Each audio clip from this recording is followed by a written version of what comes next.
Bismillahirrahmanirrahim. Assalamualaikum warahmatullahi wabarakatuh. Alhamdulillah haqqa hamdih, wassalatu wassalamu ala sayyidina rasulih wa ala alihi wa ashabihi wa man da'a bi da'watihi wa sanna bi sunnatihi wa salaka tariqahu wa manhajahu ila yaumi liqa'ih. Allahumma salli ala sayyidina Muhammad wa ala ali sayyidina Muhammad. Rabbi syrah li sadri wa yassir li amri wa hlul 'uqdatam min lisani yafqahu qawli. Amma ba'du. Yang hormati para guru-guru tiang, segenap bapak-bapak, ibu-ibu tiang, segenap bapak kepala sekolah, semua yang sempat hadir pada pagi hari ini. Alhamdulillah wa syukurillah, kita bersyukur pada Allah Ta'ala pada pagi hari yang berkah ini, hari Jumat, kita masih diberikan umur oleh Allah Ta'ala untuk menambah amal ibadah kita menuju negeri akhirat. Karena tuh yang namanya orang berdagang, sedang berdagang itu pasti ada yang modalnya apa? Kepeng modalnya. Tapi kalau orang hidup di dunia, itu modal kita tuh umur yang Allah titipkan pada saat ini. Maka sebaik mungkin kita gunakan modal tersebut agar bagus perjalanan menuju negeri akhirat sino. Nah, mudah-mudahan kehadiran kita dicatat oleh Allah Ta'ala sebagai amal ibadah, dan mudah-mudahan kita diberikan keistiqomahan pada perbaikan dan kebaikan. Amin. Salawat beriring salam kita diakan kepada baginda Rasulullah sallallahu alaihi wa alihi wasallam dengan ucapan Allahumma shalli ala sayyidina Muhammad wa ala ali sayyidina Muhammad. Itu tuh majelis yang dibacakan salawat, itu majelis yang bakalan kekal sampai negeri akhirat tadait ya majelis ngono. Apa itu majelis yang dibacain salawat. Nah, makanya majelis yang di sana ada salawatan, ada salawat dibaca, ya wah majelis ini dengan sekadar kumpul di sini aja, tapi nanti kita juga saling cari di negeri akhirat. Nah, tapi kalau ada majelis itu enggak ada salawatnya, itu kadang kita yang hadir nanti di akhirat kata para ulama rugi. Apa yang kata nak diri itu kawan aku hadir itu, kenapa saya hadir pada majelis itu? Rugi kita, merasa menyesal hadir dalam majelis itu. Kenapa? Karena tidak ada bacaan sholawat pada majelis itu. Nah, makanya nih, terutama sekarang kan hari Jumat tuh ada dalam riwayat Imam At-Tirmidzi dijelasin, siapa saja ngebaca salawat itu selama 80 kali, maka Allah Ta'ala bakalan ngampuni dosa salahnya 80 tahun. Dalam riwayat yang lain dihitung ibadah oleh Allah Ta'ala selama 80 tahun. Kapan dibaca? Setiap hari Jumat. Kapan selesai asar setiap hari Jumat dibaca 80 kali. Nah, itu diampuni sama Allah Ta'ala dosa salah 80 tahun. Berarti sekali ngebaca satu Jumat 80 tahun, dua kali Jumat 80 tahun. Kalau dibaca dalam satu bulan berarti 4 kali. Hitung sendiri deh berapa umurnya. Itulah diampuni dosa salahnya dalam riwayat Imam At-Tirmidzi. Tapi ingat salawat Nabi deh. Allahumma shalli ala sayyidina Muhammad abdika wa rasulika nabiyil ummi wa ala alihi wa sallim taslima. Nah, gue insyaallah hafal kalau gue insyaallah. Nah, ini bunyi salawatnya dalam riwayat Imam At-Tirmidzi. Nah, mudah-mudahan kita semua mendapatkan syafaat beliau di dunia sampai akhirat. Amin amin ya rabbal alamin. Bapak Ibu tiang, bapak-bapak guru tiang segenap, bapak kepala sekolah, ibu kepala sekolah rahimani wa rahimakumullah, hafizakumullah. Dalam surah Ali Imran itu kan Allah Ta'ala berfirman, wasari'u ila maghfiratin min rabbikum wa jannatin 'arduha as-samawati wal ardh u'iddat lil muttaqin. Ini penat yang sampaikan dulu. Nah, itu tuh bersegeralah menuju ampunan dan rahmat Allah Subhanahu wa taala. Banyak jalan kita menuju ampunan Allah Ta'ala, banyak jalan kita menuju rahmat Allah Subhanahu wa ta'ala. Dendik teparan siaran pahala ibadah ino tersembayang doang aran ibadah enggak banyak. Nah, makanya kita dipilih oleh Allah Ta'ala. Ketika kita dipilih ini dari Allah Ta'ala, inuah langan kita ibadah, langan kita mencapai rahmat dari Allah Subhanahu Wa Ta'ala. Nah, sekarang nih Allah pilih Bapak Ibu tiang jadi pemimpin, jadi kepala di sekolah masing-masing. Maka inilah jalan Allah Ta'ala untuk sebagai langan Allah Ta'ala nyadi ita rahmat, nyadi ita maghfirah ampunan. Nah, kemudian berikutnya tuh suruh si Allah Ta'ala wasari'u ila maghfirah wa jannatin 'arduha as-samawati wal ardh.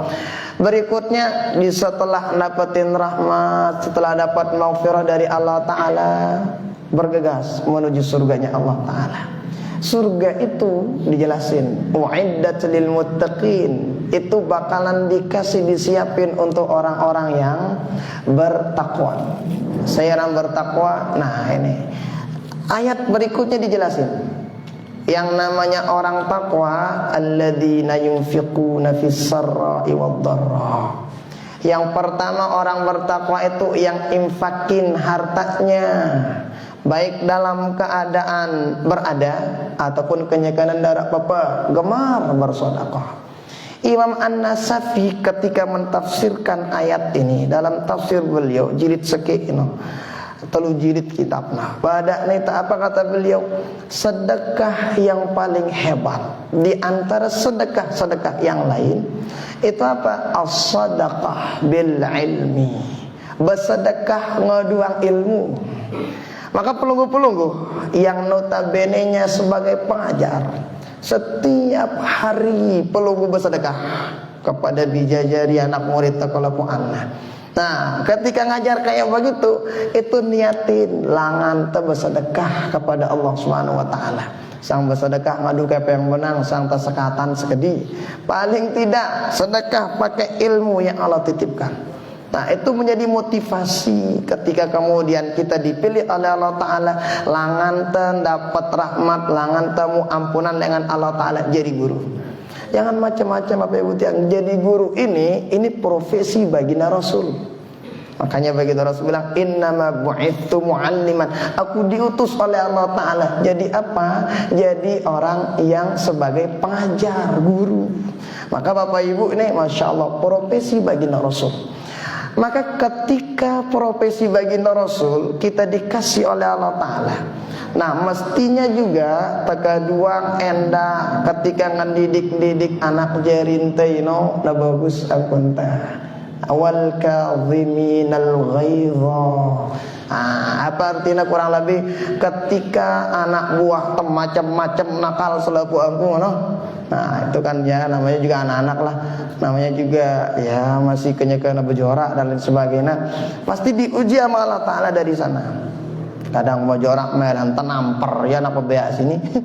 Nah tapi sabar, tahan amarah ketika Allah memberikan ujian yang kayak begitu, tahan amarah. Kenapa? Baginda Rasul tuh kan pernah ditanya. Kata Abu Dzar Al-Ghifari dalam kitab Arba'in An-Nawawiyah sino, baginda Rasul kasih tahu saya dong amal yang bisa amal tersebut ngebikin saya masuk surga. Nah, kata baginda Rasul, la taghdab walakal jannah. Jangan suka marah ya. Ntar dapat surga, kata baginda Rasul. Nah, gamat talu gadak-gadak. Makanya ente bakal dapat surga kalau enggak apa tuh, kalau dijaga kemarahannya. Nah, jadi ya, terutama barang marasingona tapi tiang yakin pelunggu sudah pengalaman lah tentang hal tersebut, pengalaman dalam mendidik adik-adik kami yang generasi-generasi ini. Nah, makanya kita bikin jadi semangat. Ketika ada satu aja anak yang kita didik, bau jadi dengan soleh, bau jadi dengan hebat, satu aja, itu bakalan jadi ladang pahala selaik-laiknya hidup dah bebeas ini. Ketika itu dibacakan kulhu Fatihah untuk orang tuanya, untuk guru-gurunya, mau kita LS mau kita pahalana kita sebagai guru. Nah makanya nih sebagai guru itu Masya Allah tabarakallah. Dalam riwayat itu kan dijelasin idza mata banu adama inqata'a amaluhu illa min thalath, shadaqatin jariyah aw ilmin yuntafa'u bih aw waladin salihin yad'u lah. Kata para ulama dalam riwayat yang Muslim nih, awwaladin salihin. Namun belajar nang musharraf itu make nakirah namanya. Nakirah itu maknanya umum. Anak sei-sei. Awwaladin salihin yad'ulah. Anak siapapun yang penting ngedoain kita, mau kita dah. Dah kak anak angkat. Nah, tapi kita angkat jadi anak kita, dapat juga ketika kita didoain. Dah kak anak murid ta. Kenapa? Di sini dia konteksnya menggunakan isim nakirah umum lah. Apalagi anak tamesa, apalagi anak kita, anak kandung kita. Maka oleh karena itu didik kemudian santri-santri, murid-murid kita dengan didikan yang baik. Supaya apa? Menuah jari dengan hebat, masya Allah, tabarakallah. Dakak pelungguh mati bejilunding umbi-umbi. Kenapa? Udah ada tuh ladang pahala kita, ajaran ilmu-ilmu yang udah kita ajarin kepada anak-anak itu. Nah, maka ketika kemudian baginda Rasul memerintahkan sahabat, dah baca gedak ngono itu baginda Nabi. Nah, emang gak boleh marah? Boleh. Tetapi ada kemudian adab-adab, akhlak-akhlak kalau pengen marah. Nah, dijelasin dalam kitab Al-Wafi, syarah dari Arba'in An-Nawawiyah, itu dijelasin. Muntamili gadak sinona talwi baca a'udzubillah. A'udzubillahi minasyaitonir rajim. Baca inona. Kalau dalam keadaan marah, taghyirul ahwal. Berikutnya amun negara dengan gedak, kalau ada orang marah dalam keadaan berdiri, tolong duduk. Tokol yang masih nangome, tolong tinduk. Tinduk berbaring. Tinduk yang masih nangome, pedam. Dalam mimpi ngome dah ya. Ngombe menang anu jana. Nah, coba berikutnya, wudu coba. Kenapa wudu? Oh, kata para ulama, yang namanya amarah, pengen marah terus, itu kan dari setan. Makanya sebur setan sino ngaduai wudu. Nah, ya adab-adab tamun misalnya keterlaluan meren tegedak lonto. Terutama kadang ibu-ibu ya, ibu-ibu guru kadang misalnya kanyakan pulungu datang bulan. Sensitif gak kan? Beda gitu. Kita berbeda melinang ngampas anak dengan doang. Nah, lihat ciri-ciri orang bertakwa berikutnya, wal kadhiminal ghaidha, yang bisa menahan diri dari amarahnya. Nah, ini nih kita bikin diri kita, hiasi diri kita dengan tetahan diri kita dengan singono-ngono. Nah, tapi ibu-ibu kan ya paling dia gemes selalu ngempukang si mama aja gemes ya kan. Nah, tapi ibu-ibu tuh masya Allah, kenapa? Hati-hati bapak ibu tiang. Baginda Rasul nyebutin di sini dalam dalam Al-Quran itu tuh ternyata sifat-sifat orang bertakwa tadi udah masuk belum satu. Apa? Setiap hari sedekah menggunakan ilmu. Yang kedua nih, apa itu? Sedekah hendaknya nahan amarah hawa nafsu. Tahan diri melen tegadak dan lain sebagainya, tahan. Nah, itu kata para ulama. Jadi kata baginda Rasul, udah ente jangan marah. Berikutnya, kalau marah itu la tukatsirul kalam. Jangan terlalu banyak omong ketika marah. Biasa dengan mudah-mudah selepun milih nomeang. Jangan, kenapa? Biasanya ocehan ketika lagi marah enggak nyelesain masalah, tetapi girang nimbulang masalah baru. Jangan. Kalau bisa ditutup mulut kita, udah dia kan teteduh. Makanya baginda Rasul tuh kalau marah dalam kitab Syama'ilul Muhammadiyah karangan Imam At-Tirmidzi dijelasin. Baginda Rasul kalau marah itu pernah macam-macam kata-katanya. Selalu di sini mau nagadakna baginda Nabi ada uratna ini tak nak ketempuh uratna itu. Kalau dilihat sama para sahabat yang tuh kaget para sahabat, berarti ada yang dimegahin sama baginda Rasul. Harap minat baginda Nabi gedak pada saat ini. Nah, maka oleh karena itu ini sifat orang bertakwa berikutnya dalam Al-Quran itu, wal kadhiminal ghaidha. Nah, tentu tiang yakin pelunggu semua pasti ingin supaya anak-anak didik itu menjadi orang, menjadi apa yang diceritakan supaya berhasil. Nah, maka oleh karena itu tuh kan itu katanya tidak ada kata guru kita Habib Ali Al-Jufri nama beliau, tidak ada anak yang blow-on. Darak bebiak telah darak mau darak bebiak blok membahasa tu ya. Tapi belum menemukan guru yang tepat untuk nagin tahu belajar. Tidak ada. Kan pada otak kalau ku anteng ini doang darak lonjong endah. Enggak ada. Sama. Tapi belum menemukan guru yang tepat. Maka jadikan diri Pulunggu itu sebagai guru yang tepat untuk adik-adik kita. Dan insyaallah yang yakin Pulunggu udah tahu ilmunya. Nah, itu masyaallah tabarakallah, luar biasa. Apa yang Pulunggu lakuin setiap hari ini luar biasa. Gatemu pahala, Pulunggu pahala. Setiap hari ke sekolah sampai Pulunggu pulang itu dihitung sama Allah Ta'ala jihad fisabilillah.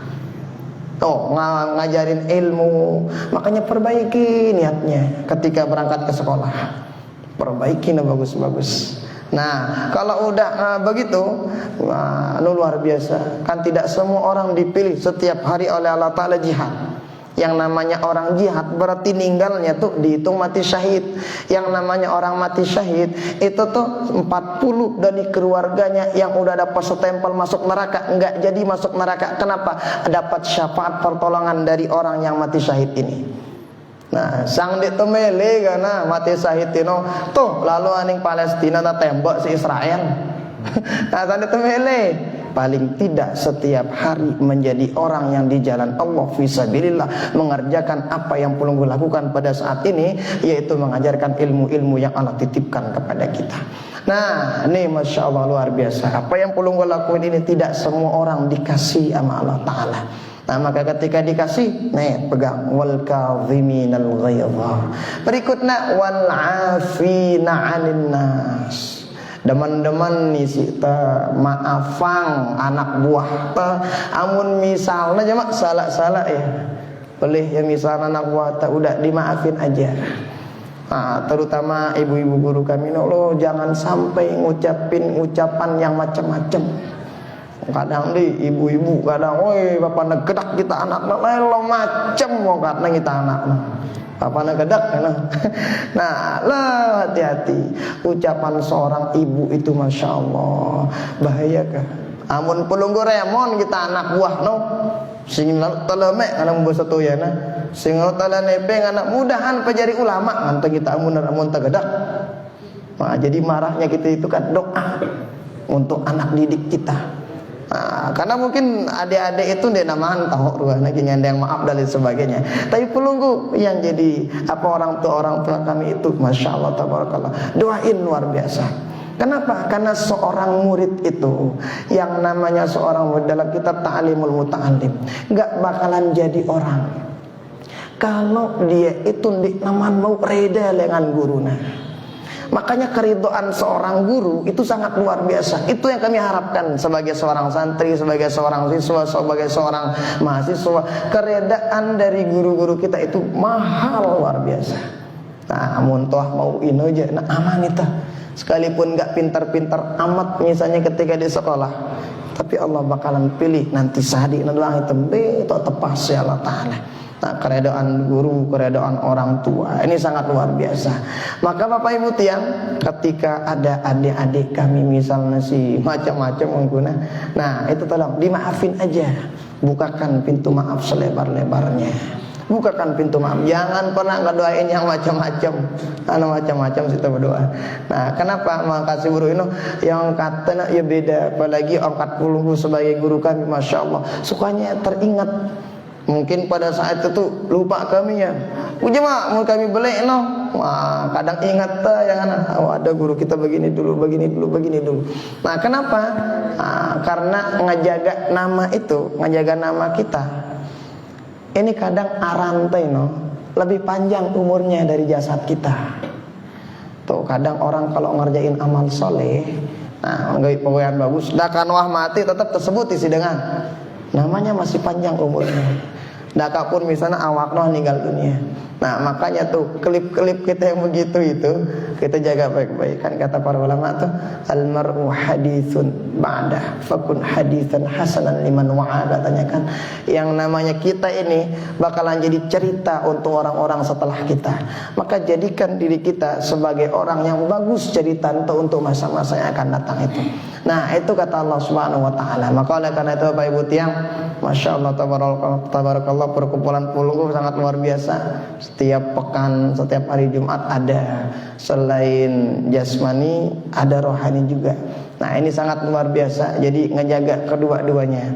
Nah tapi kalau kata para ulama tuh jangan lupa ya, rohaninya itu juga disantar di situ dijaga. Nah lebihan man aslaha, kata para ulama, man aslaha, siapa saja sariratahu aslahallah dapaan zahirah. Siapa saja yang ngejaga bagian hatinya, bagian dalam imannya, Allah bakalan jaga juga zahirnya. Nah jadi samping terjaga zahir terjaga batin tenda. Nah maka itu kurang lebih. Nah terkait dengan bapak kepala yang lagi ulang tahun, masya Allah tabarakallah, syukuri semua itu. Syukuri dengan apa ya, dengan menjadi yang lebih baik lagi lah daripada sebelum-sebelumnya. Nah karena tuh nggak semua orang dipilih oleh Allah Ta'ala sampai sekian umurnya. Nah sebetulnya kan yang paling penting itu bukan panjang umurnya, tetapi yang paling penting itu seperti apa kita lakukan, apa tuh umur-umur itu dengan apa kita mengisinya. Itu yang paling penting. Nah kita nuntut ilmu juga itu tidak terlalu penting ente lama menuntut ilmu atau tidak, tetapi apa yang kau dapatkan dalam menuntut ilmu tersebut. Bukankah di dunia ini sekedar teleka-leka doang kan. Nah kita sekedar singgah aja lah. Ketika Allah pilih menjadi itu ini, dikasih umur panjang, maka pintar-pintar mencari amal ibadah sedikit tapi pahalanya luar biasa. Makanya tuh para ulama itu kadang nabi-nabi terdahulu iri sama kita. Kalau nabi-nabi umat-umat terdahulu itu umurnya panjang-panjang tapi pahalanya dikit-dikit. Nah, umur-umur umat terdahulu, Nabi Nuh misalnya, wow, umurnya tuh 950 tahun. Ini umur dakwahnya, dinamaan umur beliau. Nabi Musa 700-an tahun. Kalau kita baina sitino sab'in, antara 60 sampai 70 tahun. Tapi lihatlah pahala-pahala yang Allah titipkan kepada kita bisa mengejar orang-orang yang umurnya ribuan ratusan tahun, umat-umat terdahulu. Yang pun kadang lain nangan umat-umat silai kita umat baginda Rasul. Bahkan ada umat Nabi Musa ibadah ratusan ribu tahun, itu hanya satu permintaannya apa? Ya Allah, jadikan saya menjadi umat baginda Nabi. Kenapa? Dia tahu bahwa umat baginda Rasul nih diberikan khususiat yang luar biasa. Pendek umurnya tapi pahalanya luar biasa. Dan itu banyak amal ibadah yang begitu-gitu. Baik ucapan, baik perbuatan-perbuatan. Di antaranya itu ada dalam kitab karangan Imam Al-Haddad, itu ada suatu amalan. Kalau kita baca amalan itu pahalanya itu ribuan, 1000 hari malaikat belum habis catat pahalanya. Sekali baca 80 malaikat yang nyatet. Berapa hari? 1000 hari. Alfayumin dena buik-buik dapaan pahalanya. Untuk baca sekali doang, masya Allah. Yang begitu-gitu tegane mendah. Terdeman baca isi ngono-ngono supaya apa? Nih sangat luar biasa. Nah, kemudian Bapak Ibu tiang pelunggu, masya Allah tabarakallah, para guru-guru kami sangat luar biasa. Ilmu pelunggu kan hebat. Nah, tapi jangan lupa juga ilmu si bilang jelu endah tetau ya. Ilmu si bilang jelu ini kan itu jangan sampai sering kita dengar tuh riwayat yang hadisul baul namanya kata para ulama. Apa itu? Untuk punya buta hadis pene aran. Kenapa? Kan baginda Rasul jalan di satu tempat. Ketika jalan di suatu tempat, ternyata dilihat ada 2 kubur nih, ada orangnya lagi disiksa sama para malaikat. Nih kudanya baginda Rasul nggak mau jalan. Ada apa sahabat kena baginda Nabi? Ini tahu mana Allah wa Rasulullah alam pelunggu amal Allah Ta'ala yang ngetahuin baginda Rasulullah.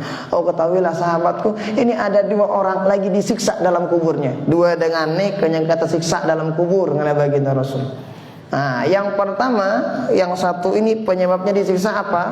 Ternyata yang satu ini penyebabnya tersiksa nih tahu caranya besok mene. Tahu caranya besok mene. Kita kan bilang jelu temene. Nah makanya harus tahu fikih istinja lah. Kenapa kok sepele banget ya? Iya sepele. Tapi hati-hati, kalau ngebasuh kencing gak benar, pengen wudunya juga gak sah. Kalau sholat udah wudu gak benar, sholatnya juga gak cakep. Kalau udah sholat gak benar, wah si bilang jelu akan kepusai dah. Mana konslet sih bilang gitu. Ternyata itu yang ngebikinnya disiksa dalam kubur. Nih pertama. Yang kedua, yamshi 'alan namimah. Sisa kayak ini aja na girangna bogosip. Ibu-ibu berarti. Nah, girangna bogosip ngono. Wah, ini kan ada penyebabnya si nomor 2 tersiksa dalam kubur. Ibu-ibu apalagi mantu layangan putus ngene karana. Dengan saling ketok-keteang dokan tuh di TV, sungnya remonang dengan. Jangan, itu orang nyari duit tambahin di remon-remonin. Jangan baperan tanya begitu-gituan. Nah, tuh hati-hati. Yang dua ini masya Allah tabarakallah menjadi penyebab siksa kubur. Amun itu tawasanan terjaga diri. Nah, begibah, begosip. Tuh biasanya bab ibu-ibu. Kalau kami laki-laki kan beda lah babnya. Nah, nenek tok cara besok menek ini yang semua kita harus tahu cara besok menek. Dah karena sepele-pele, tapi hati-hati jangan sampai itu ngebikin menjadi penyebab disiksa dalam kubur. Kan nyakit banget ya disiksa dalam kubur itu. Mungkin kalau disiksa di dunia, nggak apa-apa lah, arak semoton jadi langan minta pertolongan. Tapi kalau disiksa dalam kubur, wah nggak ada orang yang satupun yang bakalan nolongin kita. Kalau bukan amal kita, sama kiriman-kiriman pahala dari orang-orang yang kita cintai. Nah maka oleh karena itu perkara sepele banget. Kadang ada orang nih, keream medang jadi, ono keream, lupa nenek buat sugul. Nah, itu yang bikin dia bingung nanti ketika sholat. Dilihat ada percikan, penekin atau apa, bingung jadi nanti kena sholat. Nah, yang begitu-gitu itu perlu kita ketahui. Nah, supaya apa? Jangan sampai perkara-perkara yang begitu itu sepele lauan masya Allah tabarakallah. Akibatnya di dunia nggak bakalan jelas hidupnya, di akhirat udah karuan karena nggak benar caranya wudhu, nggak benar caranya sholat. Ya udah, yang lain juga nggak bakalan karuan juga. Nah, kan itu kan dijelasin tuh. Yang pertama kali ditimbangkan apa? Sholatnya. Nah, berarti disebut sholat maksudnya bukan sholat itu doang, tetapi sebelum sholat wudunya kayak gimana, sebelum sholat itu seperti apa mandinya, sebelum sholat itu seperti apa sidang andok buat diri. Nah itu penting untuk Bapak Ibu kemudian pada ketahui barang-barang. Nah, oke. Ini juluruan dari tiang. Terima kasih banyak atas segala perhatian pelungguran. Mohon maaf ada tiang terlambat banget datang tadi. Tapi alhamdulillah pelunggu bisa menunggu sebentar lah. Jazakumullah khairal jaza. Terima kasih banyak. Kita berdoa langsung. Bismillahirrahmanirrahim. Alhamdulillahirabbil alamin. Wassalatu wassalamu ala asyrafil anbiya wal mursalin sayyidina Maulana Muhammadin wa ala alihi wa ashabihi kiram ajma'in. Allahumma shalli ala sayyidina Muhammad wa ala ali sayyidina Muhammad. Allahumma ij'al jam'ana hadha jam'an mubarakan marhuma wa tafarraqna ba'di tafarruqan barakan hasanan ma'suma. Allahumma inna nas'aluka khairal hadzal yawm, khairal ma fihi wa khairal ma qablahu wa khairal ma ba'da. Wa na'udzubika min syarri hadzal yawm, syarri ma fihi, syarri ma qablahu wa syarri ma ba'da. Allahumma ij'al awwala hadzal yawm salaha وأوسطها فلاحا وآخرها نجاحا. ربنا آتنا في الدنيا حسنة في الآخرة حسنة وقنا عذاب النار. صلى الله وسلم على سيدنا محمد والحمد لله رب العالمين. الفاتحة. هدانا الله وإياكم أجمعين. والسلام عليكم ورحمة الله وبركاته.